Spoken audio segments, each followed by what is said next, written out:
بسم اللہ الرحمن الرحیم اللہم صلی علی سیدنا مولانا محمد معدن الجود والکرم وآلہ وبارک وسلم علیہ۔ ناظرین، میں محمد شبیر راجہ 11 سٹار ٹی وی چینل سے آپ کو خوش آمدید کہتا ہوں۔ ناظرین، آج کا جو ہمارا ویلاگ ہے، آخرکار شیخ رشید نے سچ بول ہی دیا۔ ناظرین، میں آپ کو شیخ رشید صاحب کی کچھ باتیں سناتا ہوں، اس کے بعد شیخ صاحب کی ان باتوں پہ ہم تبصرہ کریں گے۔ جو ساری ایک پل کی باپ کے ساتھ تو مجھے کوئی اٹیچمنٹ نہیں تھی، صرف اور صرف ماں۔ باپ کو میں نے لفٹ ہی نہیں کرائی اس کی زندگی میں۔ بھٹو مجھے قومی بدماش کہتا تھا۔ اس نے جب شکایت ہوئی تو اس نے لکھا کہ یا اس کو خریدو یا اس کو ختم کر دو۔ میں نے اس کا جلسہ پلٹ دیا تھا اکیلا، ایک چاقو کے ساتھ۔ اس دن میں لیڈر بن گیا۔ آپشن نہیں تھا نا، نواز شریف سے میرا جھگڑا ہو گیا اور کوئی پارٹی پیپلز پارٹی کے ساتھ ظاہر ہے میری کبھی بنی نہیں۔ میں نے سیاست بھٹو کے ساتھ نہیں گیا، حالانکہ بھٹو کی بڑی خواہش تھی۔ عمران خان ایک ابھرتا سٹار تھا اور کچھ ووٹ میرے تھے اور کچھ عمران خان کے بن گئے ہوئے تھے۔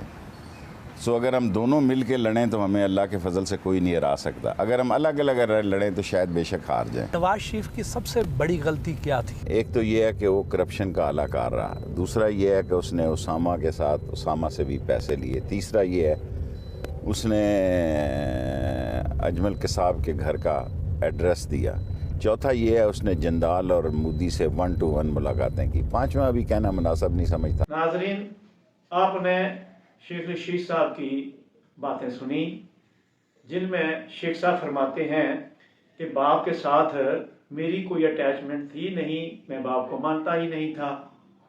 تو ناظرین، جو بندہ اپنے باپ کا نہیں ہو سکا وہ کسی کا کیا ہوگا؟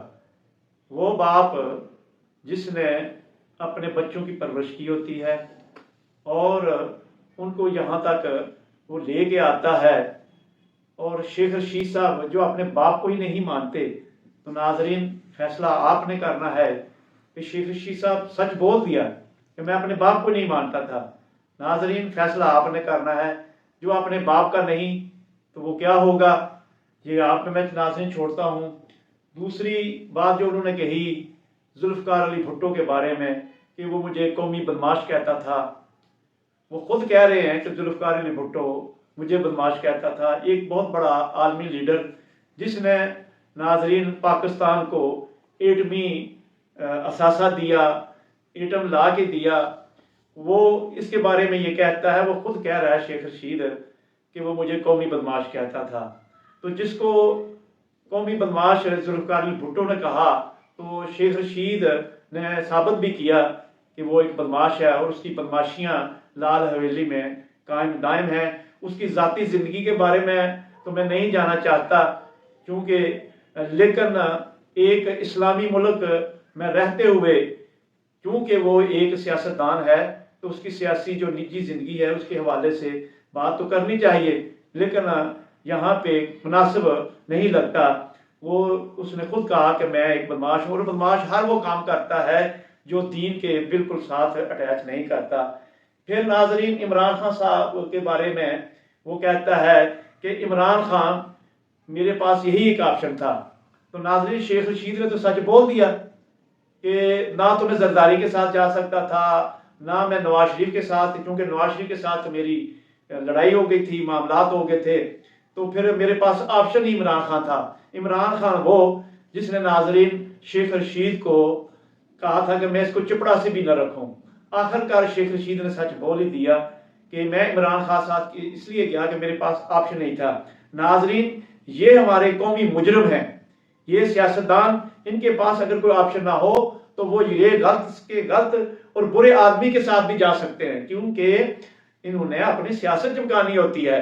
شیخ رشید صاحب کو کوئی راستہ ہی نہیں تھا کیونکہ وہ عمران خان کے علاوہ ان کے پاس آپشن نہیں تھا۔ ناظرین یہ فیصلہ آپ نے کرنا ہے کہ شیخ رشید نے جو سچ کہا ہے کہ نہ میں نواز شریف کے ساتھ جا سکتا تھا اور نہ میں زرداری کے ساتھ، میرے پاس ایک ہی آپشن تھا، کیونکہ میں نے جانا تھا، میں نے اقتدار لینا تھا، میں نے منسٹری لینی تھی۔ اگر عمران خان کے ساتھ شیخ رشید نہ جاتا تو وہ منسٹر کیسے بنتا؟ وہ وزیر ریلوے کیسے بنتا, وہ وزیر داخلہ کیسے بنتا, اور وزیر داخلہ بن کے جو اس نے گھنونا کھیل کھیلا اور وہ ساری دنیا جانتی ہے.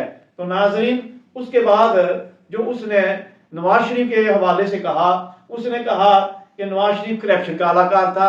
یہ بھی اس نے سچ بول دیا نواز شریف کے حوالے سے کہ وہ یہ بالکل اس نے سچ کہا. پھر اس نے کہا اس نے اسامہ سے پیسے لیے. پھر اس نے کہا کہ اجمل قصاب کے گھر کا ایڈریس دیا. پھر اس نے جندال اور مودی سے 1 to 1 ملاقات. اور ایک جو بات جو اس نے کہا کہ چھوڑے جی 5ویں نمبر پہ, وہ کیا بات تھی وہ میں بتا دیتا ہوں کہ وہ بات تھی کہ مریم نواز کی بیٹی جو میاں نواز شریف کی دوتی تھی, اس کی شادی پہ جو ہے وہ مودی کو دعوت دی. تو ناظرین جو نواز شریف کے حوالے سے اس نے بات کی, کرپشن تو ٹھیک ہے, وہ کالا کار نہیں تھا بلکہ وہ خود ایک کرپشن کا گارڈ تھا. اور ہاں دکھ کی بات یہ ہے جو اس نے سچ بول دیا, وہ اچھی بات لگی اجمل قصاب کے حوالے سے, کہ اجمل قصاب کے حوالے سے ناظرین نواز شریف نے بہت بڑا ہم پاکستانیوں کے ساتھ جو ہے وہ کھلواڑ کھیلا کہ اس نے بطور وزیر اعظم اجمل قصاب کے گھر کی رسائی دی اور اس کے گھر کا ایڈریس دیا. اور جندال اور مودی کے ساتھ 1 to 1 ملاقات, اس کو ہم اس طرح بھی لے سکتے ہیں کہ مودی کیونکہ وہاں کا پرائم منسٹر تھا, ملاقات ہو سکتی ہے. لیکن جو معافی کے قابل نہ ہے نواز شریف کے حوالے سے کہ جو اس نے مودی کو دعوت دی اور مودی بغیر کسی پرمیشن کے اور بغیر کسی سفارتی معاملات طے کیے ہوئے پورا جہاز لے کر پاکستان کی اس نے بارڈر کراس کی. افغانستان سے سیدھا وزٹ اس کا افغانستان کا تھا اور وہاں سے وہ ہوتا ہوا وہ ناظرین پاکستان آیا اور شادی میں شرکت کی. تو ناظرین اس کا جواب تو نواز شریف نے آخرکار ایک دن دینا ہی ہے. پاکستانی قوم اور میری پاکستانیوں سے یہ گزارش ہے کہ انشاءاللہ آپ نے اس کا نواز شریف سے حساب مانگنا ہے کہ وہ اس اپنی جو نواز شریف کی دوتی تھی اس کی شادی میں بغیر کسی سفارتی تعلقات یا دعوت نامے کے جو ملک کی دعوت نامہ ہوتا ہے وہ کیسے وہاں پہ آ گیا.